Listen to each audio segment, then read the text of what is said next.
बिस्मिल्लाहिर्रहमानिर्रहीम। अस्सलाम वालेकुम व्यूवर्स। आई होप कि आप सब खैरियत से होंगे। अल्लाह पाक आप सबको अपनी हिफाजत में रखे और आप सबके रिस्क में ढेरों बरकत अता फरमाए।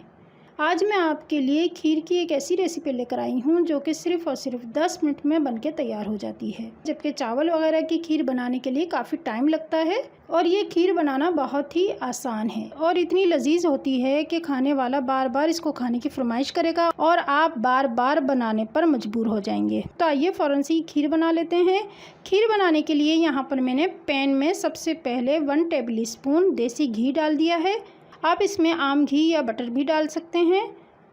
अब मैं इसमें ड्राई फ्रूट ऐड करूँगी। तो यहाँ पर मैंने बादाम और पिस्ते लिए हैं। आप अपनी पसंद के ड्राई फ्रूट ले सकते हैं। इसको हल्का सा हम भूनेंगे, यानी रोस्ट करेंगे, ज़्यादा नहीं भुनना, हल्का हल्का सा हम इसको सौते कर लेंगे। ये ड्राई फ्रूट हमारे रोस्ट हो चुके हैं, इसको हम निकाल लेंगे। तो इसी पैन में हम सूजी डालेंगे। चावल नहीं बल्कि सूजी डालनी है, जो कि मैंने ली है 5 टेबल स्पून भरकर, यानी 60 ग्राम सूजी है। और कप से मेजरमेंट करेंगे तो 1 कप भर के सूजी ले लें और उसमें से 2 टेबल स्पून निकाल दें, बाकी तमाम सूजी इसमें डाल दें। सूजी का हिसाब सही रखिएगा, अगर कम हो जाएगी तो खीर बहुत पतली हो जाएगी और अगर बहुत ज़्यादा हो गई तो खीर बहुत ज़्यादा गाढ़ी हो जाएगी। तो इसलिए मेजरमेंट का बिल्कुल ख्याल रखिएगा। अब इसको ज़्यादा नहीं भुनना, बिल्कुल हल्का सा हम भुनेंगे। इसका कलर चेंज नहीं होना चाहिए, बिल्कुल हल्का सा भून के हम इसको निकाल लेंगे। और इसी पैन में 1 लीटर मिल्क यानी दूध इसमें डाल देंगे, जो कि मैंने पहले से बॉईल कर लिया था।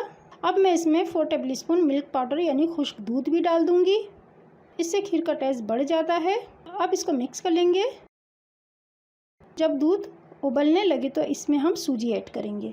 जो सूजी हमने रोस्ट करके रखी है वो इसमें ऐड करेंगे। और लेकिन इस बात का ख्याल रखिएगा कि सूजी को बिल्कुल ठंडा करके दूध में शामिल करिएगा। अगर गर्म दूध में गर्म सूजी ऐड करेंगे तो सूजी में गांठें बनने लगते हैं। अब हमें इसमें चीनी यानी शुगर ऐड करनी है। तो यहाँ पर मैंने हाफ कप चीनी ली है और आप अपने टेस्ट के अकॉर्डिंग कम ज़्यादा कर सकते हैं, लेकिन हाफ कप चीनी बिल्कुल सही रहती है। छोटी इलायची का पाउडर लिया है 1/3 टीस्पून, ये भी ऐड कर देंगे। और साथ ही ड्राई फ्रूट जो हमने रोस्ट करके रखे हैं वो भी शामिल कर देंगे। इसमें से कुछ मैंने बचा लिए हैं जो हम बाद में ऐड करेंगे। अब हम इसमें 3 to 4 टेबल स्पून पिसा हुआ खोपरा ऐड करेंगे और ये भी मैंने इसमें ऐड कर दिया है। अब इसको हम स्पून चलाते हुए कुक करेंगे, पकाएंगे। और ये देखें खीर गाढ़ी होती जा रही है। तो अब हम 3 से 4 मिनट और मज़ीद इसको पकाएंगे। और ये देखें कितनी ज़बरदस्त खीर हमारी बनके तैयार हो रही है, बहुत ही ज़बरदस्त बनी है।